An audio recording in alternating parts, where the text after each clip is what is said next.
This episode is brought to you by Witham and Public. More on those companies later in the episode. Today on the podcast, I sat down with Alex Wilson, the co-founder and CEO of The Giving Block. The Giving Block builds software that enables nonprofits to accept crypto donations. And as anyone who's ever attempted to donate crypto in the past knows, that process can be very time-consuming, can be very complicated. And The Giving Block is doing a great job of just simplifying all that complexity. This was a fun conversation. We touched on Alex's path to starting the business. We talked about his perspectives on the nonprofit world's adoption of crypto and much more. So I think you'll enjoy this one. Without further ado, here's my conversation with Alex Wilson. Matt Walsh and Nick Carter are partners at Castle Island Ventures. All views expressed by them or the guests on this podcast are solely their opinions and do not reflect the opinions of Castle Island Ventures. You should not treat any opinion expressed by anyone on this podcast as a specific inducement to make a particular investment or follow a particular strategy, but only as an expression of their personal opinion. This podcast is for informational purposes only.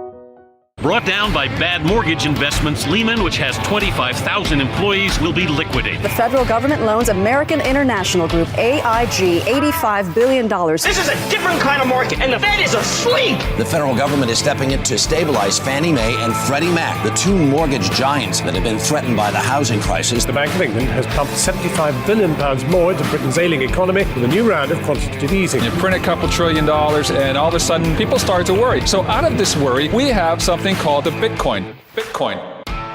Alex, well, thank you very much for joining us today on the podcast. Excited to chat more about The Giving Block. Yeah, Matt, thanks for having me on today. Well, why don't we just start off with your history in the crypto industry? What was your background and what got you into the space? Yeah, so the quick backstory is before starting The Giving Block with Pat, my co-founder, I was kind of your more traditional management consultant. And I eventually worked my way onto a team that was focused on emerging tech. It was kind of a mix of like AI, IoT, and back then it was really more enterprise blockchain applications. But at the same time, I went down the Bitcoin and crypto rabbit hole in 2016 and 2017. We all know how the blockchain, not Bitcoin conversation ended. But, it was a frustrating time to be working on like enterprise blockchain stuff, but ultimately knew even during that time that crypto was where it's at basically.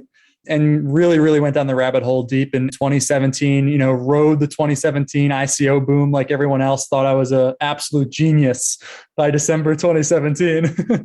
And more just realized what a big deal crypto was going to be basically. And I dragged Pat, my co-founder, into getting involved in crypto too, kind of kicking and screaming at first. He was actually quite the skeptic. He was the guy talking people out of crypto originally, being like, no, this is a scam, don't touch it kind of thing. So we had a lot of funny conversations and we went to college together and we were both living in DC after college. So we were still in the same friend groups and stuff like that. And eventually I convinced him basically to take a closer look at crypto. He went down the rabbit hole too. He read the white paper and he actually happened to be working at a nonprofit at the time. So you can see how these forces kind of combine, me being sort of the crypto guy, him being the nonprofit guy. And in 2018, we decided to start The Giving Block together. That's an amazing story. And I've talked about it on the podcast before, but I was actually a management consultant before crypto, got into it in business school and was a management consultant, kind of an internal strategy person at Fidelity before I got onto the investing side. And I also had a cup of coffee with the private blockchain movement. People don't talk a lot about it now, but there are a lot of intellectual calories wasted on the private blockchain stuff back in the day. It's wild. I mean, think about some of these big companies like IBM who hired 1,000 people for enterprise blockchain, right? And then I think quite a few of them have been laid off by now, right? It didn't really go anywhere. They weren't generating any revenue. A lot of the big four consultancies, right? Same kind of story. People were just allergic to the open networks is really my perception of it. So there are a bunch of use cases where, particularly in financial services, where people saw that there were a lot of frictions and there were a lot of intermediaries taking tolls, I guess, is a way to think about it. And the kind of solution that a lot of people were at the time was just sprinkle a little bit of blockchain on it and we're going to solve all the problems. It turns out that a lot of these issues that people were trying to solve were more behavioral in nature. And really, blockchain wasn't the best tool for the job, is at least my take. Exactly. For most cases, you could ask them well, why do you need blockchain for this? And they would never have a good answer, right? Or in some cases, just because it was so hot back then, they just wanted to put out a press release saying they had a blockchain project with XYZ company just for the press value. Saw tons of that too. Totally. Yeah. We used to call that innovation theater. It was, I want to be perceived as doing a blockchain project. And if my boss asks me about it, I want to have it covered, but we're actually not doing anything over here. But talk a little bit about what your insight was around starting the Giving Block and the opportunity that you guys saw after kind of going through the idea maze on just what this industry is all about. Yeah. So by the end of 2017, I mean, it was clear that crypto was growing. People were making a lot of money and this industry probably wasn't going anywhere. Right. And where we kind of connect the dots was, crypto users were going to become one of the fastest growing and most valuable new donor demographics for nonprofits. Right. We realized that, the behavior of a crypto user is very different than their typical donor outside of even just them accepting crypto. Right. So there was two things we were trying to do. We were trying to make it easy for both the nonprofits to accept crypto and also for donors to contribute to those nonprofits, but also just bringing these two communities together. Right. So in 2017, there were some nonprofits already accepting crypto. They were usually using like a BitPay or Coinbase Commerce or some sort of general or generic payment processing service, but they weren't having a great experience or getting many donations because it wasn't built for nonprofits. They didn't have a way to connect with donors. The list goes on. And one piece that was kind of a tipping point to all this, I think, is the Pineapple Fund. Are you familiar with the Pineapple Fund? I am, but for the listeners, you should talk a little bit about what it is. Yeah. Yeah. So at the end of 2017, I think this was probably our biggest sort of aha moment of like, all right, this is really going to be a big thing. This person or group of people going by the Pineapple Fund posted on Reddit and essentially said, hey, I've made a lot of money investing in Bitcoin. And now I want to give, a lot of that money away essentially. And hey, basically apply here or apply in the comments. I want to hear your nonprofit story and I'm going to pick some causes to donate Bitcoin to. So you can imagine a lot of nonprofits being really skeptical of an anonymous person on Reddit saying they're going to give them millions of dollars. But the end result was they gave away about $56 million worth of Bitcoin to 60 different charities around the world, which is unbelievable, right? I mean, that amount of money off of a Reddit forum. Yeah, with anonymous kind of organization behind it. Exactly. And for most of these organizations, or at least many of them, this was their first time accepting crypto. And in real time, we basically saw a lot of these pain points happening, right? How do I accept Bitcoin? Who do I do this with? Like, who's going to help me, right? Like, and they were all scrambling in December 2017 to figure out how this works and heard a lot of crazy stories. We decided to interview all the nonprofits that were getting the crypto. And that's what we use as kind of the baseline to start building our product and developing the business. And now most of those Pineapple Fund recipients are actually our clients, which has been an amazing transition for them. And actually, funny enough, we're actually running a campaign right now with the Bitcoin subreddit where they're matching donations right now in December. We organized it with the moderator there, Thamos. He's matching up to 12 Bitcoin right now, which is amazing. Oh, that's amazing. I had no idea. And I also didn't know that about the Pineapple Fund being kind of one of the things that spurred you guys into the idea. That's really cool. I remember when that was popping up. I guess in the early days, who was really asking for the service? Was it more of the people that had appreciated crypto dollars or crypto wealth rather that wanted the infrastructure? Or was it the charities that were wanting the mechanism, or was it both? I would say it was both, but at least in the beginning, probably more donor driven. Donors coming to nonprofits saying like, I've made, I don't know, let's say $1 million, right? And I need to be able to donate this crypto directly to you, because if I sell it first, I'm going to take a 20 or 30% tax hit and not going to be able to donate as much or write off as much. And of course, nonprofits were pretty skeptical of crypto like everyone else was and still are to a degree, right?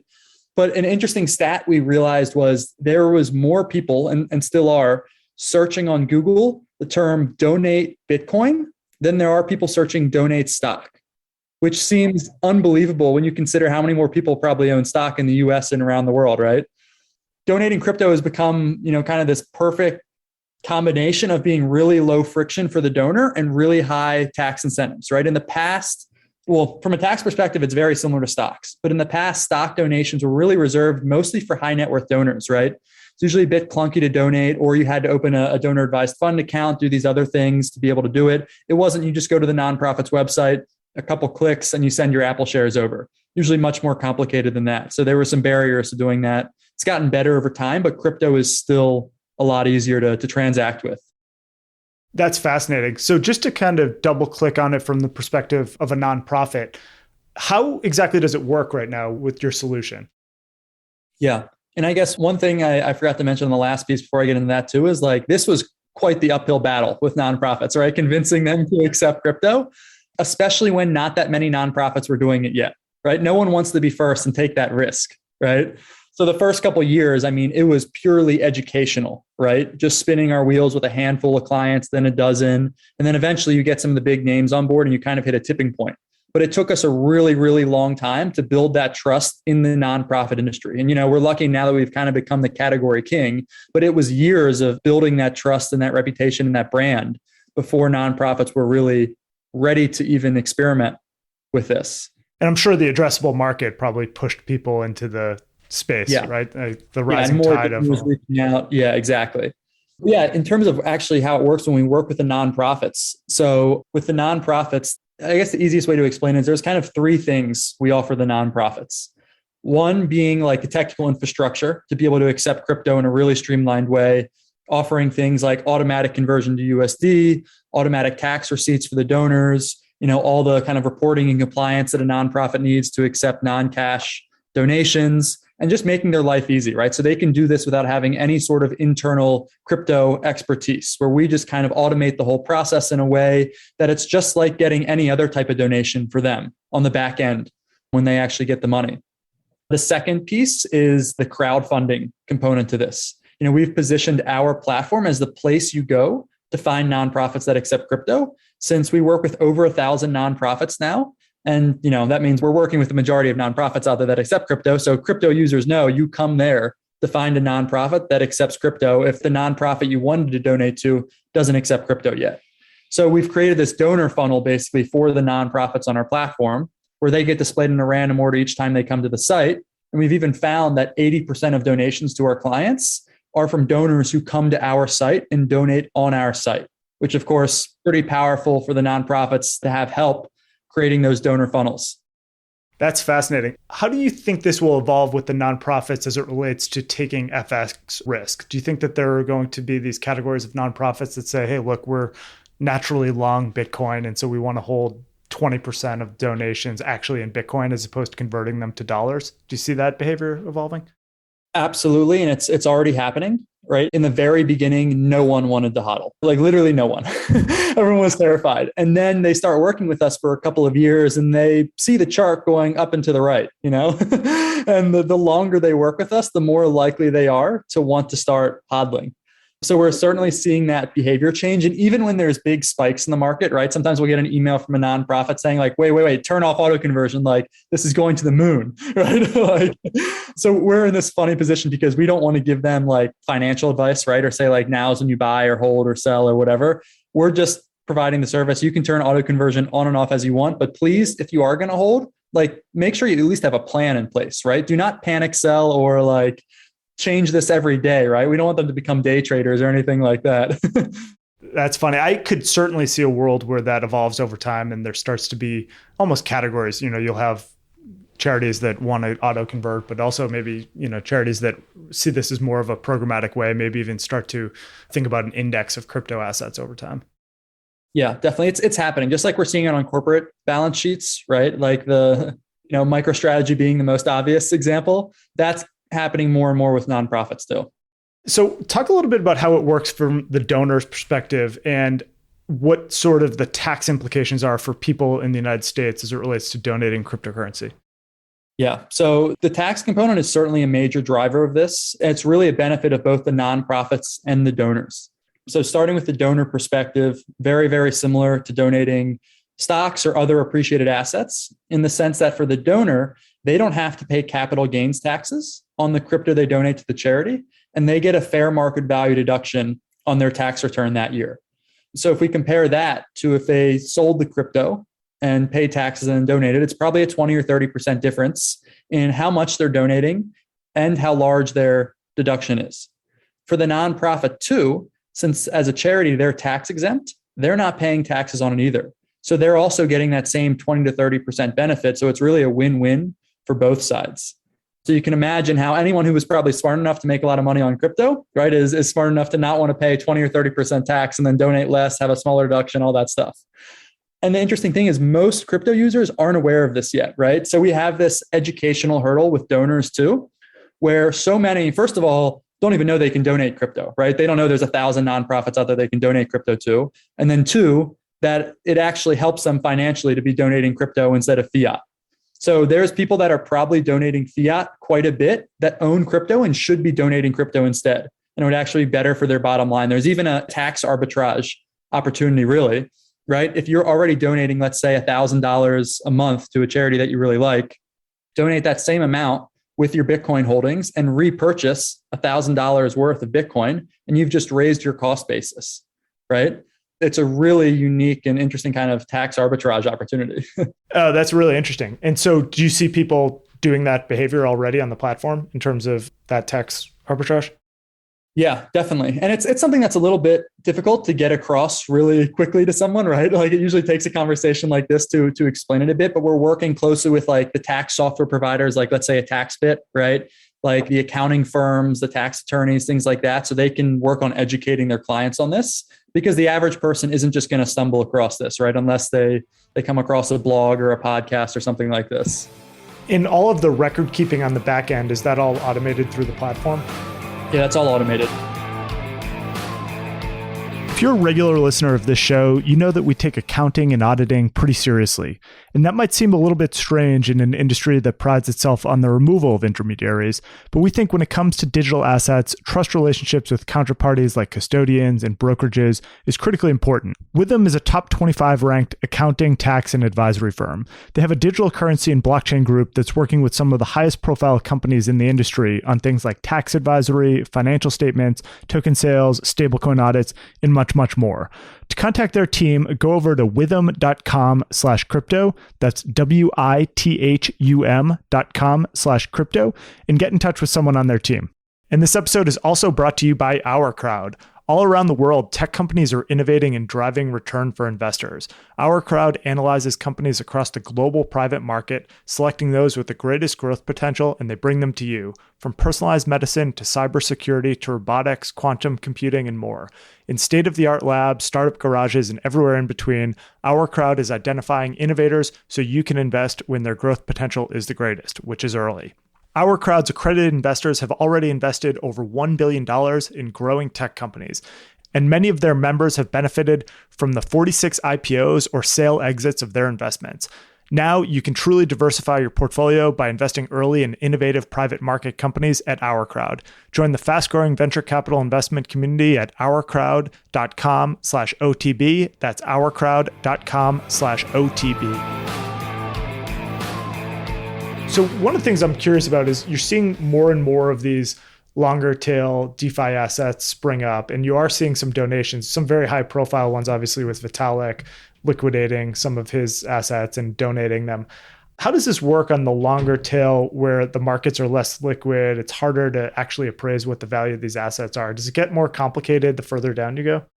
Yeah, it does. And for that reason, we're really careful about which coins or tokens we accept, because ultimately we would advise any nonprofit not to accept something that isn't highly liquid, right? If they can't turn around and sell it immediately, they probably shouldn't be accepting it. And there's plenty of really random or even brand new projects that I've never heard of, and you've probably never heard of, reaching out to nonprofits and saying like, hey, I just launched the next Bitcoin. I want to give you 1 million of these coins. This is going to be worth more than Bitcoin in 5 years, but you've got to wait 5 years, right? Where people are trying to associate themselves with the nonprofits as a way of gaining legitimacy, right? Because everyone wants a partnership with a St. Jude or American Cancer or one of these recognizable brands. So we work really closely with the nonprofits to help them vet these opportunities, basically, to make sure they're only partnering with quality people and projects when it comes to that, because we're sort of their advisors for all thing crypto. I guess you've already seen that play before with the ICO wave around riding on other people's credibility to get logos. We certainly see a lot of that still in this industry. Yeah, definitely. So yeah, it's an interesting role to be playing for them, and something that they're getting better about being able to do on their own too, as they get more involved in crypto. But as a total newbie, right, like it's really hard to tell what is legit and what isn't. So from a infrastructure standpoint, what you're doing today would have been really hard to do back in 2016 in terms of just the custody for these assets, the trade execution, and how it actually works. How have you thought about that side of the business that people don't see necessarily on the outside? Just how you guys run custody, how you run trade execution, how you do all of the automation of market data. How has that evolved, and how do you think about partnerships in those categories? Yeah. I mean, when it comes to the back end for, liquidation or just the execution of the trades, I mean, that like even as a retail user, that has changed so dramatically since 2017, right? Like using an exchange to buy crypto now is 100 times easier than it was in 2017.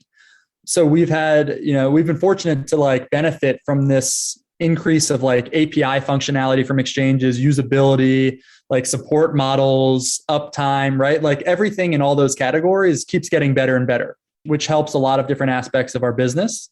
And in a lot of cases, right, we don't have to necessarily reinvent the wheel for a lot of this stuff. We can use existing infrastructure from exchanges like Gemini. Gemini is a really close partner of ours on the back end and who we're using as really our back end exchange. All the trades are being routed through Gemini's exchange. And that also helps even with things like vetting which tokens to accept, right? Because if it's not tradable or liquid on Gemini or another major US exchange, we're probably not going to accept it. So that's definitely helped a lot. Yeah, that's been something that's been interesting to see just from my perspective over the years is that the market structure for custody and trading and all of the applications starts to get bifurcated, whereas you would have had to be doing this and building your own custody infrastructure if you tried to start the business 5 years ago. It would have been a lot more challenging, I would think. Yeah, definitely. And then, more broadly, how we're partnering with other crypto companies, it's exchanges, it's wallet providers, it's tax software, and it's really anywhere where there's a lot of either users or trading volume, right? We want to go to where the crypto users are to get in front of them, to educate them about crypto donations. So for example, Gemini, even on the front end of their exchange, added a donate crypto button. We've got on other platforms like 1inch, put a donate crypto, and these buttons they're adding to their website are really straightforward, a link to our site, and then the user chooses who they donate to, but they're raising millions of dollars by adding these buttons and integrating with partners like, let's say, a TaxBit, right? To be able to mark transactions as donations and then ultimately try to build into tax optimization tools. So this is much more top of mind as a tax strategy. So really just trying to get in front of as many users as possible and really build out that donation funnel to create sort of this culture of giving.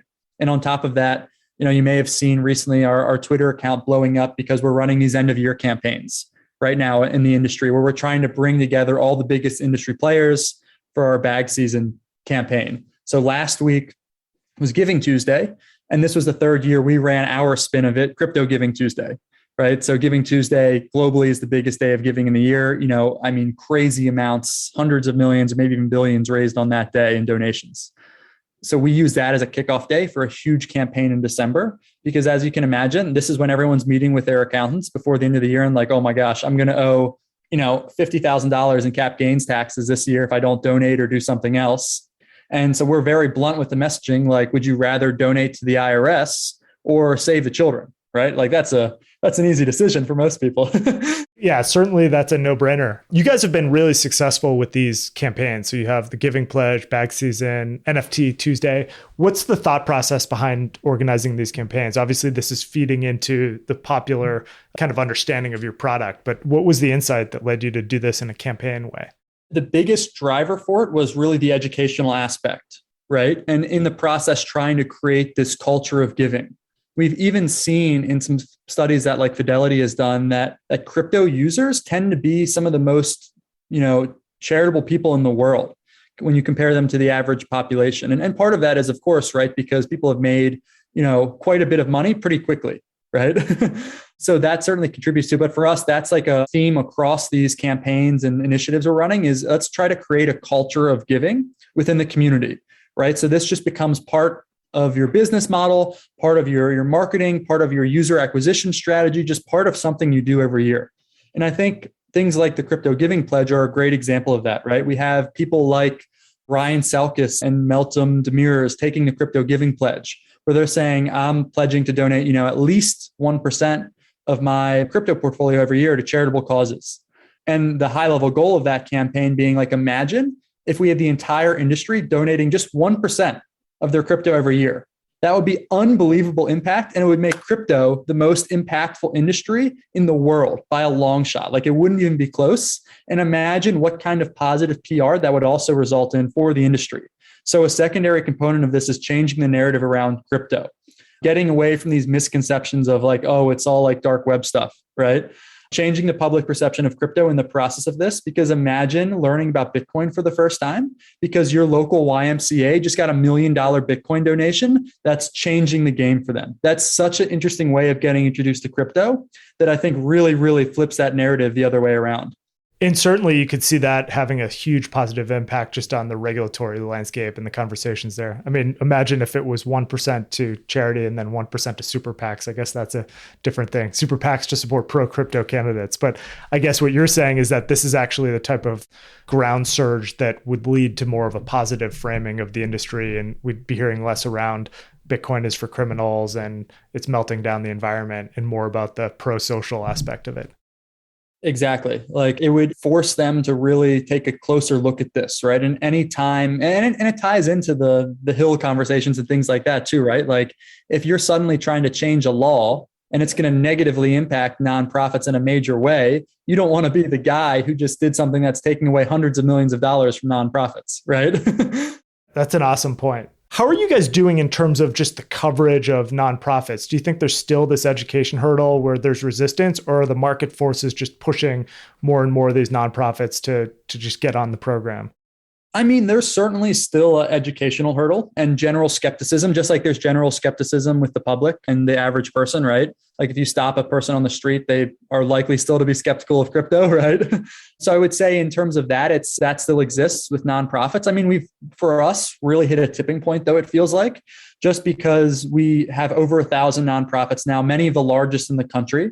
So that's made our kind of selling a bit easier than it used to be, right? But it's still not easy, right? And it takes a long time to build that trust with the nonprofit community. It's a very trust-based industry, right? It's not easy for someone just to spin up and start offering this and have everyone trust you that you're going to offer a good service, basically. So we've built essentially a great moat on that front. But it's still a lot of education. We still spend so much education or so much time educating nonprofits and ultimately just trying to get them excited about crypto, right? Whether or not they want to work with us, just helping them understand crypto, get excited about crypto. Why do people care about it? All that kind of stuff.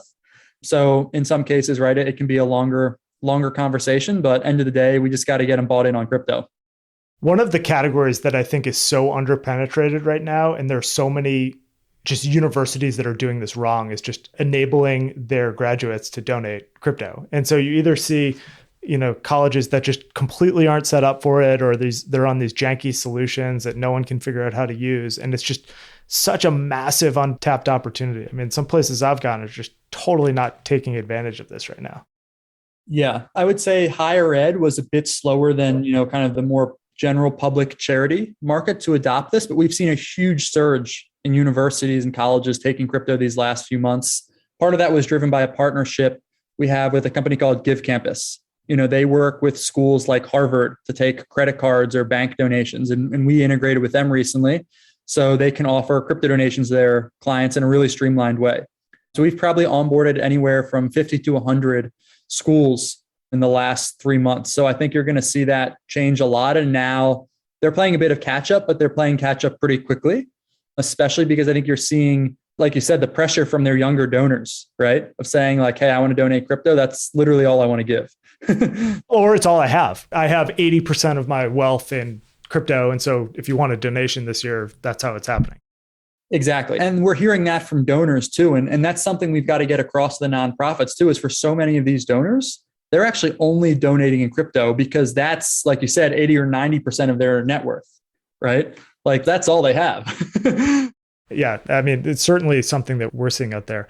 I know that you guys are active with donor advised funds. So maybe just question here on just what are donor advised funds? How does that engage with your model, and a little bit more on that category? Yeah. So we've seen a lot of growth in that space. And we work with, I would say a couple dozen different donor advised funds to help them accept crypto donations. Donor advised funds in general are a way that you can, set up an account, donate to it, but distribute those donations over time and to different charities. So you get an immediate tax deduction for funding your donor advised fund account because those DAF programs are also charities. So you get immediate tax receipt, tax benefit, but you can take, a long time to say, okay, I want to have a quarter of it go to this nonprofit, a quarter of it go to this nonprofit, or even spread it out over years, right? There's basically a lot more flexibility when you're doing it that way if you're just not sure what you want to do yet. So it's great for people who they want to donate, but they're maybe not quite sure what they want to do yet. So, we can even, I don't know if there's a place to put links, but we can send people to a link if they want to open a donor advised fund account or something like that with our partners over at Renaissance Charitable. And they work with a lot of the traditional kind of TradFi companies like the big banks and things like that to run their donor advised funds. So they can all accept crypto now too. Oh, awesome. Yeah, we can add that. One of the things that I remember from being at Fidelity when we started to get into the donor advised contribution space was there was a lot of complexity around just getting a valuation of the asset into the donor advised fund. So how does that work for any asset, I guess, just generally going into a DEF? Yeah. So for crypto in particular, and we're hoping to get this changed eventually because honestly, it's kind of a ridiculous requirement, but any donation right now over $5,000 requires a qualified appraisal. And, especially if you're donating like Bitcoin or ETH, that seems crazy since the pricing is so public and it's so liquid, right? So you need to basically have someone do a qualified appraisal if it's over 5,000 and have someone sign off to say, yes, this donation is really worth X amount.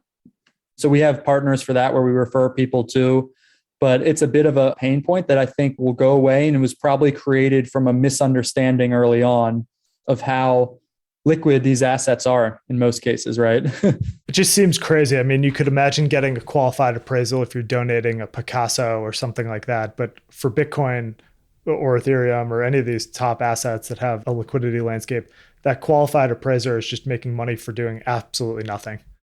Yeah. I hope it goes away soon, right? But things like that don't usually change quickly in government, right? It would also be great to have donor advised funds just have the ability to hold the underlying. You could imagine, maximizing impact by actually having crypto within a donor advised fund and having that appreciate over time as opposed to dollars.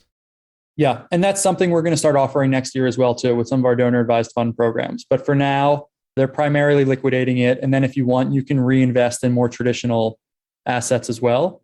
I don't know of any that are allowing you to actually keep it in crypto or invest in crypto in your donor advised fund, but that's definitely something we'll be rolling out next year.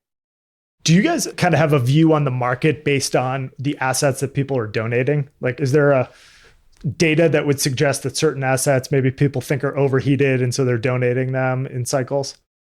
Yeah, so interesting. So for the longest time, Bitcoin was just killing it, right? Like nothing came close. This summer, we started to see ETH really start to catch up because of the NFT boom, at least primarily for that reason. And of course, ETH has performed well more generally too. But we've seen an explosion in NFT-related philanthropy, where artists and creators are saying, I want 25% of these auction proceeds to go to No Kid Hungry or whoever their favorite charity is. And that's been really cool to see that play out. And in some cases, even like the recurring royalty payments going to charities to create kind of this perpetual donation stream, which has been really cool. And more recently on our Giving Tuesday campaign, Crypto Giving Tuesday, for the first time, ETH outdid Bitcoin in number of donations that day and is catching up to Bitcoin for year to date. So we'll see where the year ends, but ETH has done a pretty big catch up. And more recently, we've seen a big growth in USDC as well. And of course, longer term, we think that stablecoins will become more common just as a transactional method more than like a tax efficient way of donating. That's fascinating. Do you ever think we'll get to a point where people are donating CryptoPunks directly and things like that? Yeah, that's definitely coming too. But for right now, we recommend they don't donate the NFTs directly just because it's really, really complicated from like a tax and compliance perspective, because there's some outstanding questions from the IRS of like how you would do tax deductibility for that, and the valuation gets pretty tricky, especially if it hasn't been sold before and it's a brand new NFT. So a lot to be worked out there still. So it'll happen, but just not happening very much right now. That's awesome. Talk a little bit about the Giving Pledge. And I know this is something as part of a larger roster of campaigns that you're doing, but do you see this being kind of the primary campaign that you guys push for years to come?